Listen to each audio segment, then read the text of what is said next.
"We're moving in Friday," my brother said over speakerphone, his voice casual like he was talking about weekend plans. Mom already agreed. I stared at my phone on my desk in Nashville, where I managed marketing campaigns for Velmark Automation.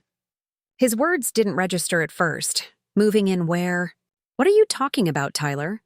I asked, trying to stay calm though my pulse was racing. "Your beach house. Mom said you barely use it anyway. Jenna and I need a place while we look for something permanent. She already gave us the code." My blood ran cold. My beach house. The one I spent years saving for. The one I closed on 8 months ago after endless overtime and sacrifice. My sanctuary. "Tyler, nobody asked me about this," I said, my voice tight. "That house is mine." "I own it," he laughed. Actually laughed. "Come on, Susie, don't be like that. It's temporary. Mom said you'd understand. Family helps family, right?" I hung up without another word, my hands shaking. I opened my laptop and logged into the security system for the house. I had installed it 3 months ago after several break-ins nearby. Cameras, sensors, alarms, everything was top-notch. My name is Susie. I'm 29 and I've worked harder than most people twice my age to get where I am. I started in marketing right out of college, took every project offered, worked long hours, saved every penny. 5 years ago, I bought my first rental. Then another. Then another. The beach house in Wilmington, North Carolina wasn't an investment. It was mine. My phone buzzed. "Mom? Susie? Honey. Tyler told me you were upset," she said before I could speak. "I don't understand why you're making such a big deal." "He's your brother. He needs help. He needs to ask me first," I said, jaw clenched. "It's my house, Mom, not yours to give away. Don't be selfish," she snapped. "You have so much and Tyler is struggling. His lease is up. They need somewhere to stay. You're hardly ever there anyway. That wasn't the point. The point was that nobody had asked me. Nobody cared that I might want to use my own property." "Mom, the answer is no. He can't move in, it's too late," she said. "I already gave him the code. They're packing now. Tyler said they'll be there Friday afternoon." I closed my eyes, trying to stay calm. Classic. My whole life, Tyler had been the one who needed saving. Failed businesses, debt, job changes, and Mom always rescued him, usually at my expense. When I was 16, she took the $3,000 I'd saved from my part-time job to help Tyler pay off his car loan. He was 21 and had wrecked his credit. I never saw that money again. When I finished college, she asked me to co-sign his apartment lease because his credit was still bad. I refused, and she didn't speak to me for 2 months. "Mom, if Tyler shows up at that house, I'm calling the police." "You wouldn't dare," she said, her voice cold. "He's your brother, Susie, your own blood. What kind of person calls the police on family?" "The kind who's done being walked over," I said, and hung up. I sat in my office surrounded by campaign mock-ups and client decks, that familiar knot forming in my stomach. The same one that always came when my family decided what to do with my life, my time, my money. But this time felt different. Maybe because I'd finally achieved something real. Maybe because I was tired of always being the responsible one. Or maybe because I'd finally had enough. I opened the security app again, changed every access code, and enabled the trespassing alert. If anyone tried to enter, the system would record video, sound an alarm, and send alerts straight to my phone and the local police department. My phone buzzed again. It was Tyler. "What the hell, Susie? The code doesn't work. That's because I changed it." "Why would you do that?" "We're already on the road. We have a U-Haul full of our stuff. Then you should turn around." "I never gave you permission to move into my house." Mom said, "Mom doesn't own the house, Tyler. I do. And I'm telling you no." There was a long pause. When he spoke again, his voice had an edge. "You're being ridiculous." "We're coming anyway. We'll figure it out when we get there." He hung up. I stared at my phone, my heart pounding. They were coming anyway. Of course they were. In my family, my boundaries never mattered. My choices never mattered. I was expected to give, to help, to make things easier for everyone else. I opened the security footage from the house to double-check the setup. Every entrance was covered, every motion sensor active, every alert ready. The police link was armed. Part of me hoped they would come to their senses, that Tyler would call back and apologize, that Mom would realize she was wrong. But I knew better. A knock on my office door pulled me back. It was Janet, my coworker. "Hey, you okay? You look stressed." "Family stuff," I said with a weak smile. "Ah, say no more." "Coffee, please?" After she left, I looked back at my computer. The dashboard glowed green. Everything secure. Everything ready. I had worked too hard and sacrificed too much to let anyone, even family, take what I had earned. But deep down I felt it. A quiet warning that this was going to get worse before it got better. The rest of Wednesday dragged. I couldn't focus. I kept checking my phone every few minutes. No calls from Tyler. No messages from Mom. The silence felt heavy, like a storm waiting to break. By Thursday morning, still nothing. I tried calling Tyler, no answer. Mom ignored my calls too. They were icing me out, hoping I'd give in. It was an old tactic, one they had used for years.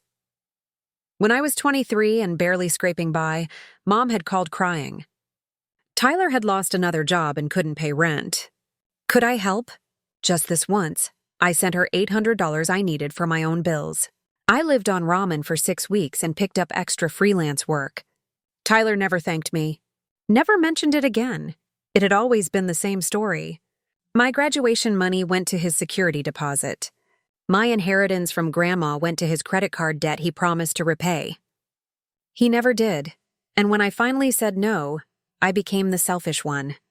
The cold sister who didn't care about family. Thursday afternoon, my phone rang. "Unknown number. Hello? Is this Susie?"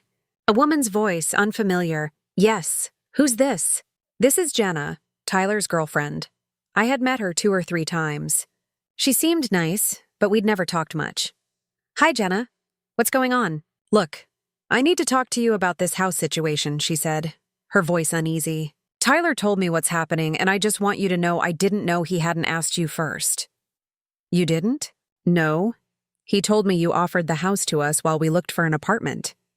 He said you were happy to help." She paused. Then said, "But when the code didn't work and I asked questions, he admitted you never agreed to anything." Relief hit me first, then anger. Of course Tyler had lied. Of course, he had twisted everything to make himself look like the victim. "Jenna, I appreciate you calling," I said. I said carefully. "But yes, nobody asked me. I only found out when Tyler called to announce they were moving in." "I'm so sorry," Jenna said, her voice tense. "I told him we should just find somewhere else, but he's insisting we go through with it. He says you're overreacting and that you'll calm down once we're actually there." My blood pressure spiked. "That's not going to happen, I know." "It's your house," she said. But he's not backing down. "He's been telling everyone you're being selfish and your mom is siding with him. They're already planning to show up tomorrow. If they show up, the police will be called automatically," I said flatly. "I have a security system with trespassing alerts." Silence. Then, "Seriously? Seriously?" "Wow," she breathed. "Okay, I'll try to talk him out of it.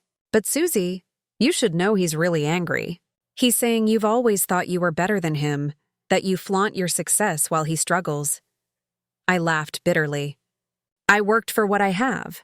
He's had every opportunity I did." "I know," Jenna said quietly. "Look, I have to go, but I wanted to warn you. I don't think this is going to end well." When the call ended, I sat in my car, staring at nothing. The whole situation was absurd. I shouldn't have to defend my right to my own house.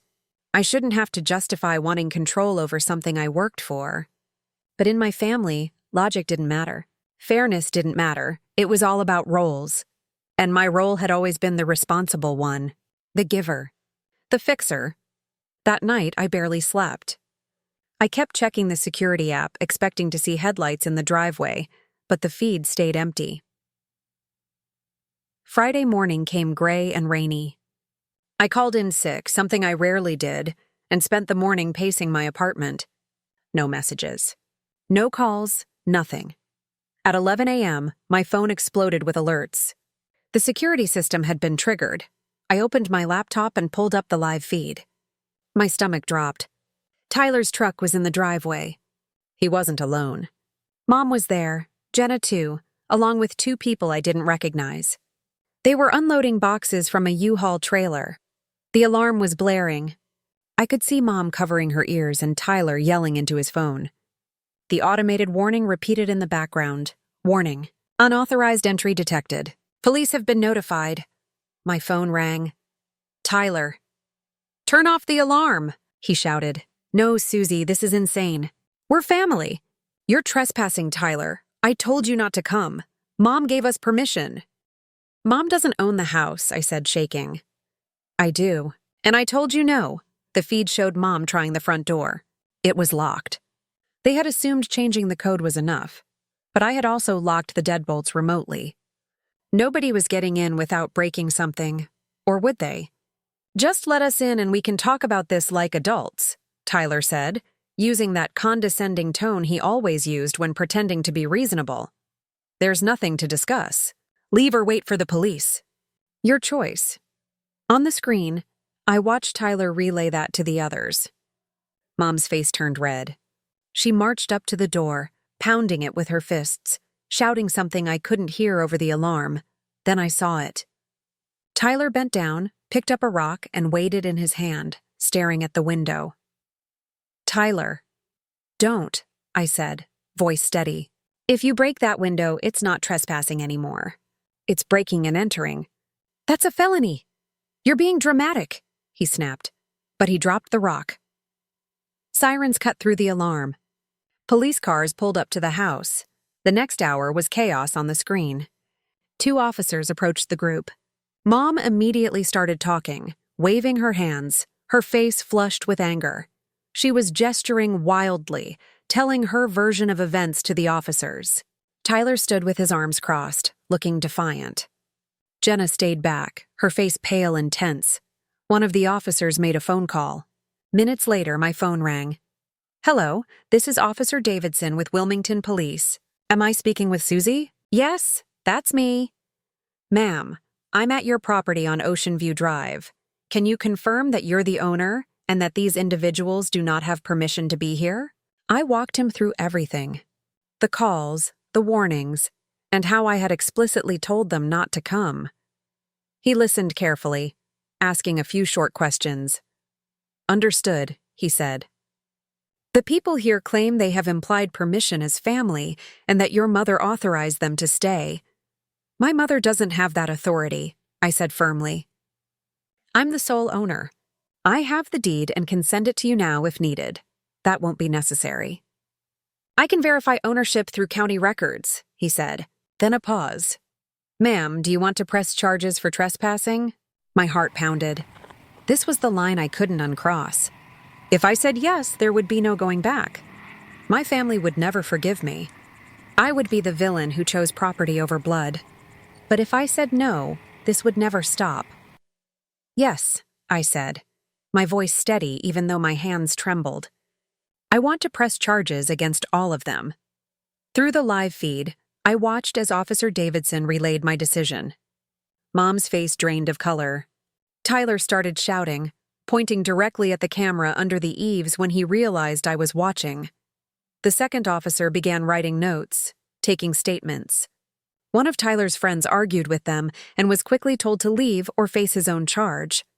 Mom walked up to the camera and glared straight into it. Susie, she shouted, her voice cutting through the audio. If you do this, you're dead to me. Do you hear me? You're not my daughter anymore. The words should have hurt. Maybe part of me wanted them to. But mostly I just felt tired. Tired of the cycle. Tired of being blamed for setting boundaries. She's making her choice, Tyler said, stepping beside her. Let her live with it.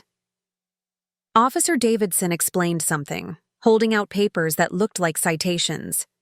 I couldn't hear what he said, but I saw the fury on Tyler's face as he snatched his. Mom refused to take hers until the officer handed it to Tyler instead. They began reloading the U-Haul. It took almost an hour. I watched every minute, making sure they didn't break anything. They didn't. They just moved in silence, angry and defeated. When they finally drove away, the property looked untouched. Except now there were police reports, legal records, and proof of what had happened. My phone rang again. Unknown number. I hesitated, then answered. You actually did it, Jenna said, her voice hollow. You pressed charges against your own family. They broke the law, I said quietly. I gave them every chance to stop.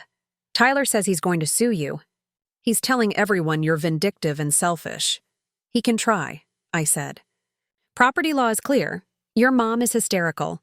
She says you've broken her heart, that she can't believe she raised someone so cold. Each word hit hard. They were meant to make me feel guilty, and they worked at least a little. My chest felt tight. My throat burned. Jenna, why are you calling me? Because I wanted you to know what you've done to them. What this is going to cost. What about what they did to me? I asked. Did anyone think about that? Did anyone care that they were stealing from me? I asked. It's not stealing when it's family, Jenna said. Yes, it is, I replied, my voice firm. That's exactly what it is. She hung up. I sat on my couch staring at the laptop screen, the live feed showing an empty driveway. The alarm was silent. The property was secure. Everything was normal again, except nothing felt normal anymore. My phone buzzed. A text from an unknown number. You'll regret this. Family doesn't forget. Then another text arrived, this time with a screenshot. It was a post from Tyler's social media. He had written a long rant about his heartless sister who called the police on her own family for trying to stay in her unused beach house, the post already. Had dozens of comments, can't believe Susie would do this. Family comes first. She has so much and won't help her own brother. Tyler's such a good guy, he doesn't deserve this. Only one comment defended me. My cousin Maya had written, there are two sides to every story. Maybe ask why this happened before judging. They attacked her immediately in the replies. I closed the app and set my phone face down on the coffee table. My hands shook. I had known this would happen. I was the villain now, condemned by family gossip for protecting what was mine. But beneath the anger and guilt, something else stirred. Relief. I had said no. I had held the line, and the world hadn't ended. It was ugly, painful, and exhausting, but I had done it. I opened my security app again, checked every lock and activated vacation mode, which would alert me to any movement on the property, even animals in the yard, because I knew this wasn't over. Tyler wouldn't let it go. Mom wouldn't either. She'd see it as betrayal that needed punishment. But I had something they didn't. I had evidence. Security footage. Police reports. Deeds in my name and no one else's. And finally, I had courage. I was done burning myself out to keep them comfortable. Whatever came next, I would face it. Because for the first time in my life, I had chosen myself, even if it cost me everything. The weekend passed in a haze of tension. I kept my phone on silent but still checked it constantly. The messages piled up. Aunts and uncles I hadn't heard from in years suddenly had opinions. Cousins chimed in.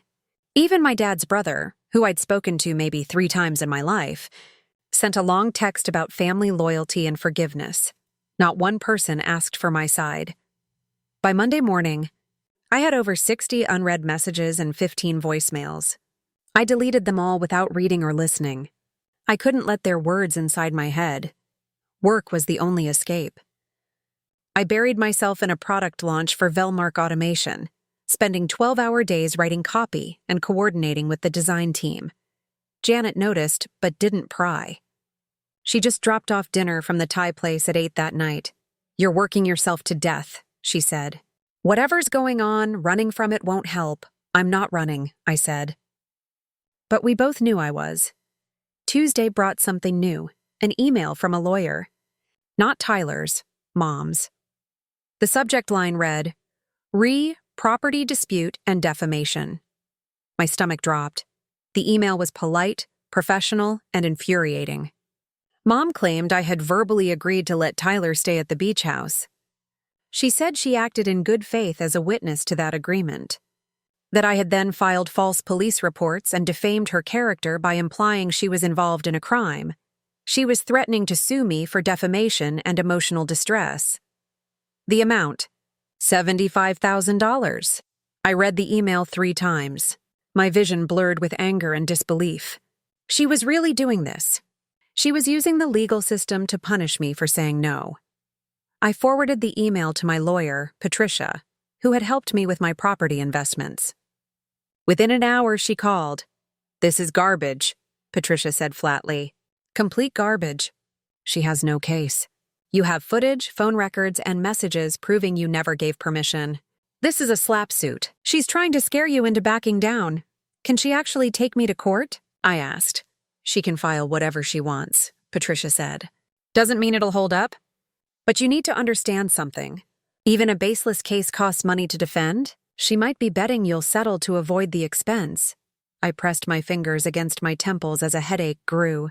How much would it cost to fight? If it goes to court, maybe 10 to 30,000, depending on how hard she pushes. The number hit me like a blow. $30,000 to defend myself against my own mother. "Send her a response," I said quietly. "State that we have evidence, her claims are false, and if she proceeds, we'll countersue for fees and harassment." "You sure you want to escalate?" "She escalated the moment she filed this," I said. "I'm just defending myself." After I hung up, I sat alone in my office, holding back tears. It was supposed to be over. They were supposed to accept the boundary and move on.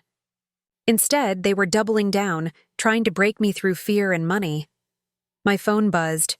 A message from Tyler. "You got mom sued now too? Do you even know what lawyer fees cost?" I stared at the text, fury rising. The audacity to act like I was the problem after they tried to steal my house. I typed back, "I didn't sue anyone. Mom filed a frivolous case against me. Tell her to drop it before my lawyer makes it expensive for her." His reply came instantly. "You're pathetic. Threatening your own mother." I blocked him. Then I blocked Mom. Then every relative who had sent me hate. My contact list was almost empty when I finished. Janet knocked on my door. "Hey, someone's here to see you. Says she's your cousin." My stomach dropped. "Maya? Yeah, should I tell her you're busy?" I hesitated. Maya had been the only one to defend me online.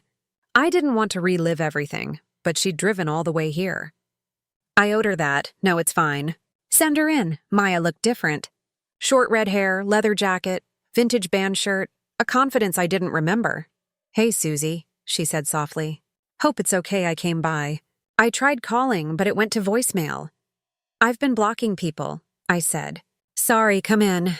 "Sit down." She closed the door and sat across from me. For a moment, we just looked at each other. "You're getting crucified in the family group chat," she said. "It's brutal. They're calling you a monster." "I know. Do you want to know what they're saying?" "Not really," she nodded. "That's fair. But I want you to know I don't believe them. I know Tyler. I know your mom. I know how they operate." Something in my chest loosened. "Thank you." "Tyler did the same thing to me 3 years ago," she said. "Not with a house, but with my car. He borrowed it for a day, kept it 6 weeks, got 3 parking tickets, brought it back empty, with a dent in the bumper. When I asked him to pay for the repairs, he caused his own hard times," I said flatly. "I'm done cleaning up his messes," Caroline sighed. "You don't mean that. You've always been the dependable one. The peacemaker. Don't let anger turn you into someone you're not." "I'm not angry," I said. "I'm done being used. There's a difference. Susie, please. Think about your mother. She's devastated. She feels like she's losing her daughter. She lost me the moment she treated me like an ATM instead of a person." There was a pause. I could hear her swallow. "You sound just like your father when he walked out. Cold, detached. Is that really who you want to be?" My grip on the phone tightened. "If that's what it takes to have peace, yes." Caroline's tone hardened. "You'll regret this. Family doesn't last forever. One day you'll wish you'd handled things differently." "Maybe," I said. "But at least I'll be free." I hung up before she could answer. My hands were trembling, but not from fear, from release. I looked back at the document on my laptop. 10 years of receipts, messages, and proof that I had been the family's safety net. Every pattern laid bare, every manipulation visible. For the first time, I wasn't looking at random moments of frustration. I was looking at evidence of a cycle I had finally broken. They wanted control. I had taken it back. I uploaded the entire file to a secure cloud folder and shared it with Patricia, labeling it Family Financial Record. Then I sat back, closed my laptop, and exhaled. I didn't know what would come next. More calls, more gossip, maybe another legal threat. But I also knew something had changed. This time I wouldn't fold. They could call me Heartless. They could say I'd betrayed the family. Let them. I finally understood the truth Maya had tried to tell me. Sometimes choosing yourself isn't selfish. It's survival. Handle personal legal matters, Gerald said, flipping through a folder. That's not true, I said quickly. Yes, I made a few short calls, but nothing inappropriate. I've been dealing with a family emergency. He nodded slowly, expression unreadable. We understand emergencies happen, but some of these accusations include recorded voicemails and screenshots that were sent to our ethics hotline. Do you have any idea who might have sent them? My heart sank. My family. They're trying to ruin me because I pressed charges after they trespassed on my property. Melanie spoke for the first time. Susie, you've been a model employee for years, but corporate has to follow up when these kinds of complaints are filed. I understand, I said, my voice tight. You'll see in my records that I've never misused company time or resources. Everything can be verified. Gerald closed the folder. We'll be conducting an internal review. You're not suspended, but we do ask that you limit any personal communication during work hours until this is resolved. We'll follow up within the week. I nodded, numb. Of course. When the meeting ended, I walked back to my desk in a daze. Janet looked up from her computer, concern written all over her face. What happened? Someone filed complaints against me, I said quietly. False ones. Her eyes widened. Your family? Who else? She shook her head. That's insane. I gave a bitter laugh. It's calculated. They couldn't get to me through guilt or the courts, so now they're going after my job. I sat down, staring blankly at my screen. The edges of my vision blurred as reality set in. My family wasn't just angry anymore. They wanted to destroy me. After work, I called Patricia and told her everything. She was silent for a long moment. Then she said, they're trying to create pressure points. Legal, emotional, professional. The goal is to make you break. What do I do? I asked. You document everything, she said firmly. Every email, every phone call, every false claim. Then you protect yourself legally and professionally. We can add this harassment to the countersuit. I took a deep breath. Okay. That night, I stayed up late building another file. Screenshots of texts, the HR notice, the email thread with Patricia, timestamps from the office phone system. Each entry was another piece of proof that I wasn't imagining this. When I was done, I saved the file with a single word, evidence. Then I shut my laptop, leaned back, and stared at the ceiling. My family had made their choice. So had I. Had to leave by the weekend or I'd call the police. He grabbed my wrist and shoved me against the wall. It didn't leave a bruise, but it scared me enough to stop pushing. After that, I just waited him out until he left on his own. My stomach turned. I'm so sorry you went through that. Don't be, she said. I'm just glad you're standing up to him. He needs to be held accountable. When we hung up, I sat in silence, staring at the wall. Everything Dorothy said matched what I already knew, only worse. Tyler wasn't just manipulative, he was dangerous. And Mom wasn't just enabling him, she was protecting him at everyone else's expense. I forwarded Dorothy's message and a summary of our call to Patricia. 10 minutes later, she replied, "This is important. Her testimony could establish a pattern of behavior. If she's willing to give a written statement, it will help your case." I texted Dorothy, asking if she'd be comfortable writing one. She agreed without hesitation. "He can't keep getting away with this," she said. For the first time in weeks, I felt something close to relief. I wasn't alone. I wasn't crazy. I was right to fight back. That night, as I looked through the growing stack of evidence, the fear started to fade. In its place was something stronger: determination. They had tried to make me feel powerless. They had tried to make me doubt myself. But now the truth was finally on my side. The warmth in his face vanished, replaced by cold anger. Then he turned and walked out without another word. Tom followed him to the door, watching until he drove away. When Tom came back, he said quietly, "You should file a report about this, just in case." "I will," I said. My hands were trembling. As soon as I got back to my office, I called Patricia and told her what had happened. "That visit wasn't random," she said. "He's trying to intimidate you. I'll update the restraining order request immediately. The recording from today will help." After hanging up, I sat at my desk, trying to steady my breathing. Tyler's threats, his fake apology, all of it confirmed what I already knew. This wasn't about family. It was about control. That night, I filed a report with the police and sent them the recording.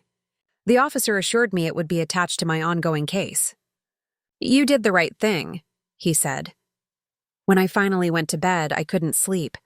Every sound outside made me flinch. My phone buzzed once around midnight. A new message from an unknown number: "You're ruining everything. You'll be sorry." No name, but I didn't need one. I blocked the number and forwarded the message to Patricia and Detective Reeves. The next morning, Reeves called. "We traced the number," he said. "It's registered to your mother." I felt a cold wave run through me. "She's the one sending threats now?" "It appears so. We can add this to the harassment documentation. You should keep your phone on you at all times. If anyone shows up at your home or work again, call us immediately." After the call, I stood at my kitchen counter staring at my phone, realizing just how far they were willing to go. My own mother and brother had crossed every line, but this time, I wasn't going to back down. I opened my laptop, added the new evidence to the file, and renamed it Case File Final. "Overruled," she said. "It speaks to pattern and credibility. Proceed." Patricia nodded for me to continue, so I did. I explained how Dorothy's story matched my own experience almost exactly. How my mother had interfered both times. How the same tactics, guilt, pressure, and threats, had played out in both situations. By the time I finished, the courtroom was silent. The judge closed the binder and looked toward Mom and Tyler. "Mrs. Barbara, Mr. Tyler," she said evenly, "do you have anything you wish to add before I make my decision?" Mom dabbed at her eyes with a tissue. "Your Honor," she began, her voice trembling, "I love my daughter. I only wanted us to be a family again. She's twisting everything. Tyler just needed a place to stay." "She's making us sound like criminals." Judge Morrison's expression didn't change. "And you entered her property without permission?" Mom hesitated. "We thought she didn't mean it. Families fight. I thought if we could just talk." "So you ignored her explicit refusal and entered anyway?" Mom's lips tightened. "Yes, but it wasn't—" "Thank you," the judge cut in, turning to Tyler. "Mr. Tyler?" He leaned forward, anger visible in every line of his body. "She's lying. She's been out to get me ever since we were kids. She's rich, and she thinks that means she can treat the rest of us like trash." Patricia stood immediately. "Your Honor, the petitioner has provided recordings of Mr. Tyler threatening her. Would you like to hear them?" "Play one," Judge Morrison said. Patricia pressed play on her laptop. Tyler's voice filled the room. "You're going to regret this. You'll be sorry." When the recording ended, the judge looked directly at Tyler. "Do you deny making that statement?" Tyler shifted uncomfortably. "I was upset. She was provoking me." "Noted," she said coolly. "Anything else?" He said nothing. Judge Morrison took off her glasses, folded her hands, and spoke slowly. "This court finds that the petitioner has presented clear, consistent, and corroborated evidence of harassment, intimidation, and credible threats. Both respondents have demonstrated a pattern of behavior that constitutes emotional and psychological abuse." Mom's face went white. Tyler muttered something under his breath. "Therefore," the judge continued, "I am granting the restraining order for 1 year. effective immediately. Neither respondent is to contact the petitioner by phone, email, social media, or in person. Violation will result in arrest. The gavel came down once, sharp and final. Patricia placed a steady hand on my arm. "You did it," she whispered. As I walked out of the courtroom, I felt something I hadn't felt in weeks. Relief. Outside, the sky had cleared. The air was crisp. I stood on the courthouse steps and took a deep breath, feeling the weight begin to lift. For the first time in my life, I was free.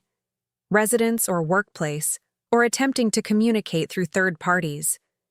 "This order will remain in effect for 1 year and may be renewed upon request," Mom gasped.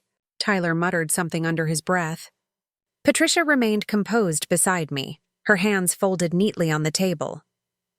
Judge Morrison continued, her tone calm but firm. "Furthermore, I find the respondent's actions to be deliberate and harmful. The evidence clearly demonstrates a sustained pattern of harassment and emotional manipulation.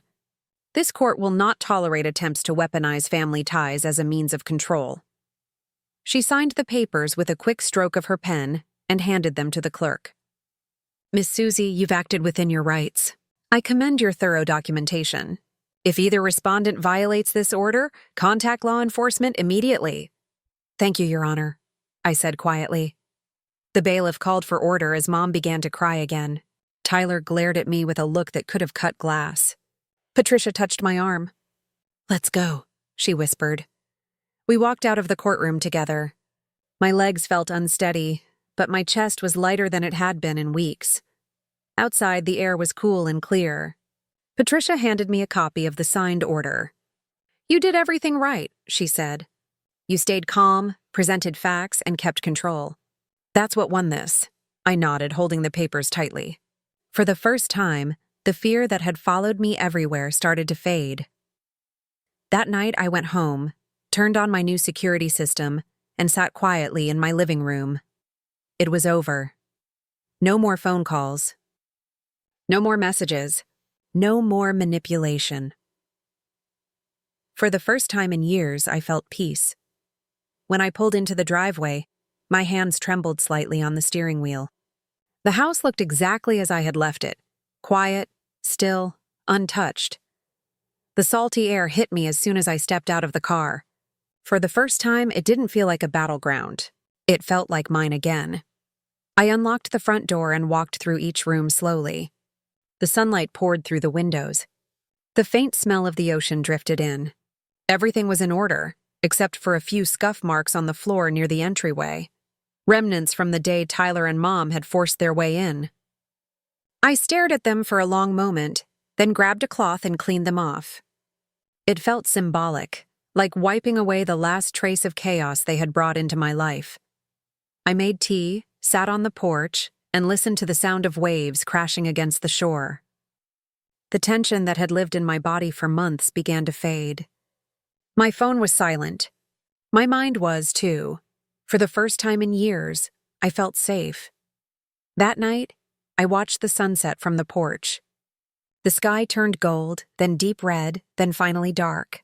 As the last bit of light disappeared, I thought about everything that had happened. The fear, the betrayal, the hearings, the recordings. Every step had been painful, but it had also been necessary. I had set a boundary. I had defended it, and now, for the first time, I could breathe freely. I wasn't someone's daughter or sister first. I was simply myself, and that was enough. You could survive losing the illusion of family and still build something better. Over the next few months, life began to feel normal again. I worked, traveled, and started sleeping through the night. The fear that had once lived in my chest was gone.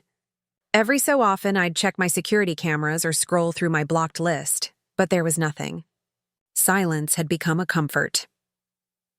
One afternoon, while cleaning out my inbox, I found the digital folder labeled Evidence. It contained everything: screenshots, recordings, reports, legal documents. I hesitated, then moved it to an external drive and locked it away in my safe. I wasn't keeping it out of fear anymore. I was keeping it as proof of what I had survived. A few weeks later, I returned to the beach house for a long weekend. The air smelled like salt and sun-warmed wood. I stood on the deck, looking out at the horizon, and felt a quiet certainty settle over me. I had rebuilt my life piece by piece. No one had saved me. I had saved myself. When the sun dipped below the water, I whispered a quiet goodbye to the chaos, the guilt, the constant need for approval. Then I closed the door behind me and left the past where it belonged. I wasn't broken. I was free. You fought hard to get here. By the second year, I rarely thought about the restraining order. Tyler had completed probation without incident, and Mom had stayed silent. Maybe the legal consequences had finally sunk in, or maybe they'd just found a new focus for their chaos. Either way, I didn't care. Dr. Karen helped me close that final chapter. During one of our last sessions, she said, "Healing isn't about forgetting. It's about remembering without fear." That line stayed with me. I stopped waiting for an apology that would never come. I stopped wondering why they couldn't love me the way I needed. Some people don't have the capacity to love without control. Accepting that truth set me free. 3 years after everything began, I stood on my cabin porch watching the sunset. Cooper slept at my feet. The air smelled like pine and rain. For the first time, my peace didn't feel fragile. It felt earned. I turned off my phone, went inside, and poured a cup of tea. This was my life now, quiet, honest, and entirely my own. 2 years after the restraining order was granted, both Mom and Tyler tried to have it lifted early. Judge Morrison denied their petitions twice, stating that neither had shown real remorse or taken responsibility. "The respondents continue to frame themselves as victims," she wrote. "Until they demonstrate accountability, the order will remain in effect." I didn't attend the hearings. I didn't need to. Patricia handled everything, and the court's decision said enough. Tyler's life unraveled after his conviction. His record made it hard to get decent work. He jumped from one low-paying job to another, never lasting long. According to Maya, he blamed me for everything, never once acknowledging that his own choices had consequences. Mom managed to keep her job but lost her social standing. Word spread about what happened and people distanced themselves. Her church circle shrank. Friends stopped calling. She couldn't understand why no one believed her story about being a mother just trying to help. Aunt Caroline told me Mom had tried to reconcile, but it ended the same way as always, with Mom insisting she'd done nothing wrong and that I was still the problem. Caroline walked away and never spoke to her again. They both stayed trapped in their narratives, convinced the world had punished them unfairly. They never acknowledged the theft, the manipulation, or the harassment. That kind of self-reflection was beyond them. I moved forward. My career flourished. I became a senior director at 31, one of the youngest in the company's history. I mentored younger employees, teaching them about boundaries and self-worth as much as strategy. I dated slowly on my terms. I traveled to places I'd dreamed of: Iceland, New Zealand, Ireland. I invested in property, not to prove anything, but because I finally could. Most of all, I trusted myself. My needs were valid. My boundaries were reasonable. Choosing myself wasn't selfish. It was survival. Sometimes at night, sitting in my cabin with Cooper asleep beside me, I thought about that day in court. I remembered the sound of the gavel, Mom's face when the order was granted, the emptiness I felt walking out. It hadn't been empty at all. It had been freedom. That day marked the start of my real life, the one where I decided who had access to me, where I protected my peace, where I said no without guilt. I thought about the 16-year-old girl who handed over her savings because her mother asked. I was grateful to her for surviving, but even more grateful that I wasn't her anymore. Losing my family had cost me deeply, but what I gained mattered more: myself, my peace, and my power. Love without respect isn't love. It's control dressed as care. I kept the footage from the day they tried to move in. Sometimes I rewatch it, not out of anger, but as proof that I was right to stand firm. I did what I had to do to protect myself. The restraining order would end eventually. They might try again with apologies or guilt, but I knew one thing with absolute certainty: I would never let them back in. Some bridges are meant to stay burned, and I was finally completely okay with that.